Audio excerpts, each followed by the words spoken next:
প্রতীক, জাতীয় পতাকা প্রতীক, তারপর হচ্ছে মনোগ্রাম, জাতীয় পতাকা প্রতীক মনোগ্রাম, তারপর হচ্ছে রণসঙ্গীত, রণসঙ্গীত, জাতীয় সঙ্গীত, জাতীয় সঙ্গীত, তারপর রয়েছে বাংলাদেশের রণসঙ্গীত, জাতীয় সঙ্গীত, তারপর রয়েছে আমাদের ক্রীড়া সঙ্গীত, সঙ্গীত। এই বিষয়গুলো থেকে কিন্তু আমাদের প্রশ্ন চলে আসে, খুবই গুরুত্বপূর্ণ। কিন্তু বাংলাদেশের জাতীয় বিষয়গুলোর মধ্যে পতাকা এবং প্রতীক, বাংলাদেশের পতাকার ডিজাইনার কিন্তু কামরুল হাসান। যে বর্তমান পতাকা রয়েছে এই পতাকার ডিজাইনারকে, পতাকার ডিজাইনার এই ডিজাইনার হচ্ছেন কামরুল হাসান। কে? কামরুল হাসান, কামরুল হাসান। ভালো করে খেয়াল করবে, বাংলাদেশের পতাকার ডিজাইনার হচ্ছেন কামরুল হাসান। কিন্তু পরীক্ষায় যদি আসে মানচিত্র খচিত পতাকার ডিজাইনারকে, তিনি হচ্ছেন শিবনারায়ণ দাস। মানচিত্র খচিত যদি আসে, মানচিত্র খচিত, মানচিত্র খচিত, মানচিত্র খচিত পতাকার ডিজাইনার হচ্ছেন, মানচিত্র খচিত ডিজাইনার হচ্ছেন শিবনারায়ণ দাস। কে?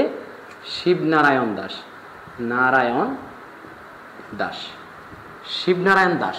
তাহলে বাংলাদেশের পতাকার ডিজাইনার হচ্ছেন কামরুল হাসান, মানচিত্র খচিত পতাকার ডিজাইনার হচ্ছেন শিবনারায়ণ দাস। যদি পরীক্ষা আসে প্রতীক, বাংলাদেশের যে জাতীয় প্রতীক এর ডিজাইনার কিন্তু কামরুল হাসান, তাহলে সহজে মনে রাখা যাবে যে বাংলাদেশের পতাকা তো প দিয়ে শুরু, এটাও প দিয়ে শুরু, এটাও প দিয়ে শুরু। পতাকা এবং প্রতীকের ডিজাইনারকে কামরুল হাসান, পতাকা এবং প্রতীক উভয়ের ডিজাইনারকে কামরুল হাসান। যদি পরীক্ষা আসে মানচিত্র খচিত প্রথম পতাকার ডিজাইনারকে, তিনি হচ্ছেন মানচিত্রতে তিনি হচ্ছেন শিবনারায়ণ দাস। বাংলাদেশের পতাকা দিবস কিন্তু 2রা মার্চ। কত তারিখ? 2রা মার্চ হচ্ছে পতাকা দিবস। আমরা জাতীয় দিবসগুলো একটু লিখবো, গুরুত্বপূর্ণ। এবং এই 2রা মার্চ এবং জাতীয় সঙ্গীতের সাথে 3রা মার্চ 1972 সালে প্রথম, অর্থাৎ 2রা মার্চ প্রথম জাতীয় পতাকা উত্তোলন করা হয় এবং ওই দিনটাই হচ্ছে জাতীয় পতাকা দিবস। এবং 3রা মার্চ হচ্ছে জাতীয় সঙ্গীতের সাথে পতাকা উত্তোলন করা হয়। প্রথম পতাকা উত্তোলন করেন ছাত্র নেতা বিপি ডাকসু নেতা ছিলেন আসম আব্দুর রৌফ। বাংলাদেশের প্রথম পতাকা উত্তোলন করেন কত তারিখ? 2রা মার্চ। এই যে কথাগুলো বললাম এগুলো কিন্তু নোট করে ফেলবে এবং মনে রাখবে, এগুলো কিন্তু খুবই গুরুত্বপূর্ণ। সুতরাং ক্লাসে যা আলোচনা করি সবই গুরুত্বপূর্ণ এবং পারলে ভিডিও রেকর্ডটি অবশ্যই তোমরা পজ করে স্যারে কি বলছেন বোঝার চেষ্টা করবে, খুবই কাজে লাগবে। এবং পরীক্ষার মধ্যে গিয়ে দেখতে পাবে ক্লাসে যেগুলো আলোচনা করা হয়েছে এগুলো কিন্তু চলে আসছে। আর পড়াশোনা বা সাধারণ জ্ঞান মানে হচ্ছে তোমাকে রিলেট করে পড়তে হবে। তুমি যদি রিলেট করে একটার সাথে আরেকটা মিলিয়ে না পড়ো তাহলে তুমি কিন্তু পড়া ভুলে যাবে। সুতরাং আমরা কিন্তু আগেই তোমাদের কিন্তু কিছু টপিক কিন্তু ধরিয়ে দিচ্ছি, কি যে বাংলাদেশের পরিচিতি, বাংলাদেশের জাতীয় বিষয়গুলো, সীমান্ত, বাংলাদেশের ভৌগোলিক উপনাম, এগুলো আলোচনা করবো। তোমার সাধারণ জ্ঞানের যে রাস্তাটা, তুমি বলে মোল্লার দৌড় মসজিদ পঞ্চদ আর তোমার দৌড় কত পর্যন্ত, এটা কিন্তু তুমি ক্লাসের মধ্যে বুঝতে পারবে। সুতরাং তোমাকে কতটুকু আগাতে হবে, কিভাবে পড়তে হবে, এই সবগুলো গাইডলাইন কিন্তু ক্লাসে দেওয়া হবে। সুতরাং ক্লাসটা তুমি যদি মানে স্যাররা কি বলতেছেন তুমি যদি একটু গুরুত্ব দাও, তোমার কিন্তু সাধারণ জ্ঞানটা তোমার জন্য একদম সহজ হয়ে যাবে। সাধারণ জ্ঞান আহামরি কিছু কঠিন না, কারণ আমরা দেখা যাচ্ছে বাংলা, ইংরেজি, বিভিন্ন ম্যাথমেটিক্যাল টার্মের সাথে, পাঠ্য বইয়ের সাথে আমরা কিন্তু একাডেমিক বিষয়গুলোর সাথে কিন্তু জড়িত, এগুলো আমাদের একাডেমিক পড়াশোনার সাথে পড়ে আসছে, বা সাধারণ জ্ঞানটাকে ওইভাবে পড়ি নাই যার ফলে আমাদের মাথার উপর দিয়ে যায়। কিন্তু সাধারণ জ্ঞানটাকে যদি এখন তুমি একটু আনন্দের সাথে স্যারে কি বোঝাতে চাইছেন, তোমার দৌরাত্ম্য কতটুকু, তুমি কতটুকু তোমার বাউন্ডারি, কতটুকু তোমাকে পড়তে হবে, এটা তুমি যদি একটু জেনে ফেলো তোমার জন্য খুবই সহজ হয়ে যাবে। সো ক্লাসে যেগুলো বলতেছি কিভাবে এবার মনে রাখা যায় টেকনিকগুলো, এগুলো একটু মনে রাখার চেষ্টা করবে। এবং প্রশ্ন কিন্তু এই কথাগুলো থেকে ঘুরে পেঁচায় প্রশ্ন চলে আসে। ধরো গল্প আকারে একটা গল্প বলতেছি, একটা কথা বলতেছি, এগুলো একবার পরীক্ষার প্রশ্ন চলে আসছে। বিগত কয়েকটা বছরের প্রশ্ন এরকম আসছে। দেখা যাচ্ছে যে বিগত বছরের প্রশ্নগুলো তোমরা একটু অ্যানালাইসিস করবা। এবং তোমাদের নার্সিং পরীক্ষায় কিন্তু রিপিটেড কোয়েশন হয়, আবারও বলছি তোমাদের রিপিটেড কোয়েশন হয় এবং খুবই সহজ টাইপের কিছু প্রশ্ন আসে সাধারণ জ্ঞানে। এবং তোমাদের যেগুলো ইম্পর্টেন্ট বলতেছি এবং যেগুলো দাগে দিচ্ছি এগুলো সবগুলো ইম্পর্টেন্ট, এবং যে কথাগুলো বলছি এগুলো ইম্পর্টেন্ট। এবং তোমাদের যে লেকচার, তোমাদের লেকচার যে পিডিএফ দেওয়া হয়েছে বা যে লেকচার প্ল্যান দেওয়া হয়েছে, এই প্ল্যানে কিন্তু তোমাদের কিন্তু অলরেডি এই বিষয়গুলো আলোচনা আছে, এর মধ্যে গুরুত্বপূর্ণ বিষয়গুলো কিন্তু আলোচনা করছি। সুতরাং খুবই মনোযোগ সহকারে শুনবে কি বলতেছি, কি বলার চেষ্টা করতেছি সেটা অবশ্যই। এখন প দিয়ে যদি আমরা দিই পতাকা এবং প্রতীক উভয় ডিজাইনারকে কামরুল হাসান, কিন্তু যদি আসে মানচিত্র খচিত পতাকার ডিজাইনারকে, এটা হচ্ছেন শিবনারায়ণ দাস। এই যে পতাকা, এই পতাকা নিয়ে যদি আমরা কথা বলি যে পতাকার 2রা মার্চ, তার সমাজে একটা তথ্য দিছি যে পতাকা দিবস হচ্ছে 2রা মার্চ এবং পতাকা প্রথম উত্তোলন করা হয় কত তারিখ? এই 2রা মার্চ। এটা কিন্তু পরীক্ষা আসতে পারে। বাংলাদেশের যে পতাকার যে আয়তন আমরা যদি দেখি 10:6, ঠিক আছে, বা 5:3 বলতে পারে, ঠিক আছে।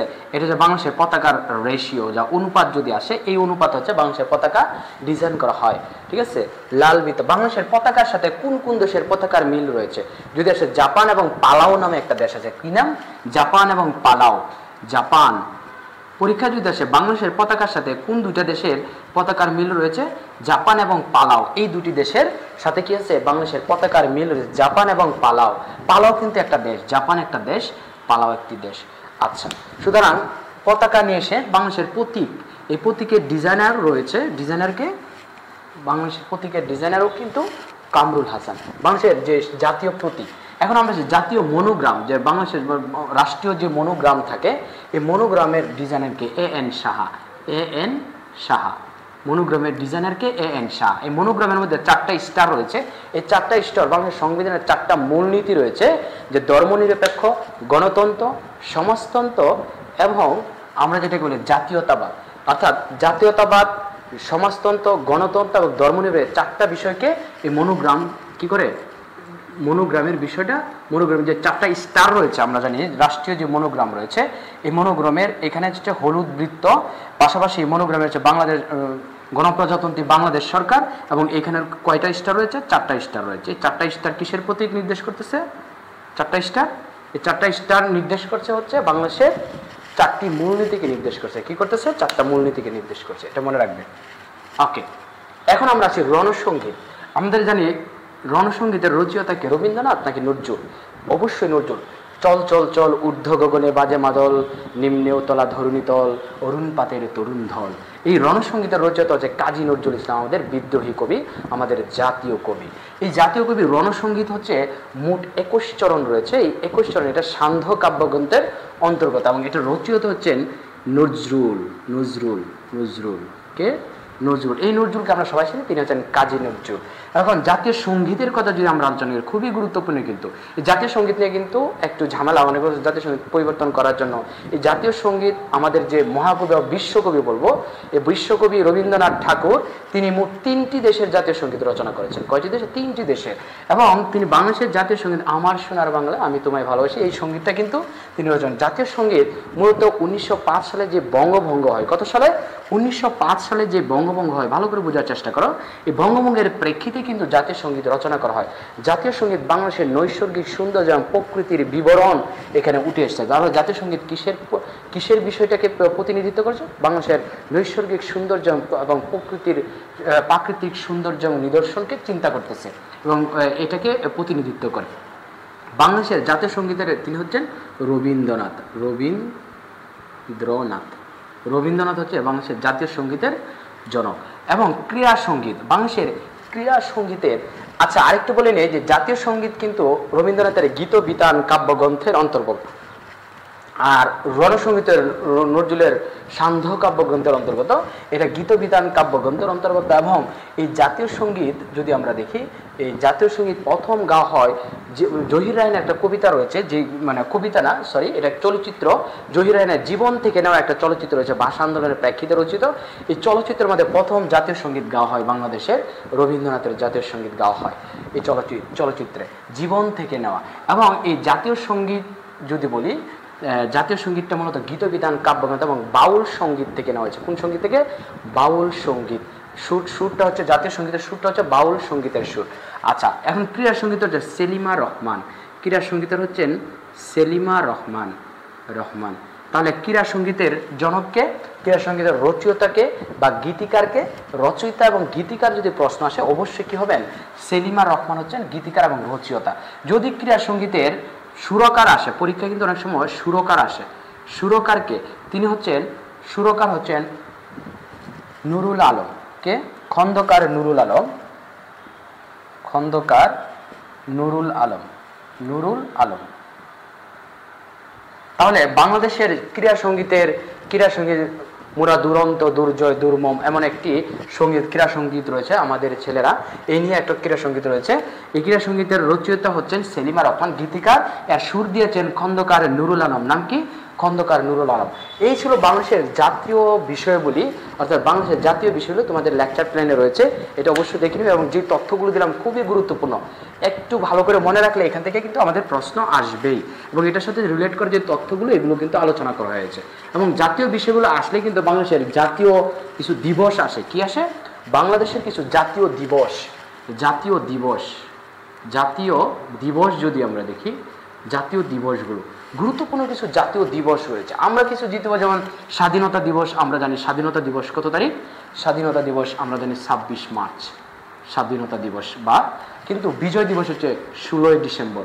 16 ডিসেম্বর হচ্ছে বিজয় দিবস, এবং 14 ডিসেম্বর হচ্ছে বুদ্ধিজীবী দিবস। এগুলো তো আমরা জানি। এখন কিন্তু মুক্তিযুদ্ধ দিবস কিন্তু 1 ডিসেম্বর, মুক্তিযুদ্ধ দিবস, এই নামটা আমরা শুনি নাই। মুক্তিযুদ্ধ দিবস হচ্ছে 1 ডিসেম্বর। এবং বাংলাদেশে যদি আমরা দেখি যে 24 জানুয়ারি, এই 24 জানুয়ারি হচ্ছেন গণ অভ্যুত্থান দিবস। কি দিবস? গণ অভ্যুত্থান দিবস। গণ অভ্যুত্থান অভ্যুত্থান দিবস, গণ অভ্যুত্থান দিবস 24 জানুয়ারি। মতিউর রহমান মারা যায় তৎকালীন সময় 1971 সালের গণ অভ্যুত্থানে।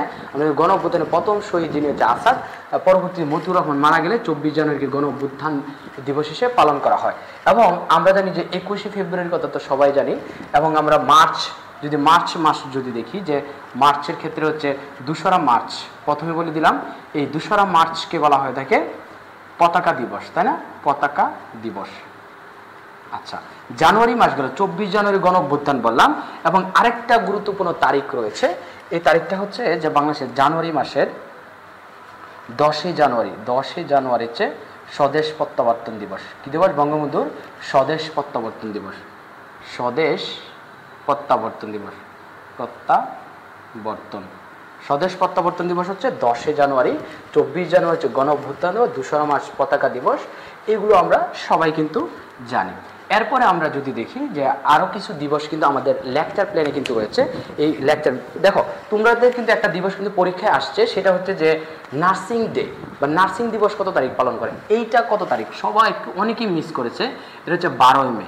এই 12 মেকে নার্সিং দিবস পালন করা হয়। নার্সিং দিবস, নার্সিং দিবস হচ্ছে 12 মে। 12 মে হচ্ছে নার্সিং দিবস। আমরা যে নার্সিং জগতের প্রতিকৃতকে, তিনি হচ্ছেন ফ্লোরেন্স নাইটিঙ্গেল। নাম কি?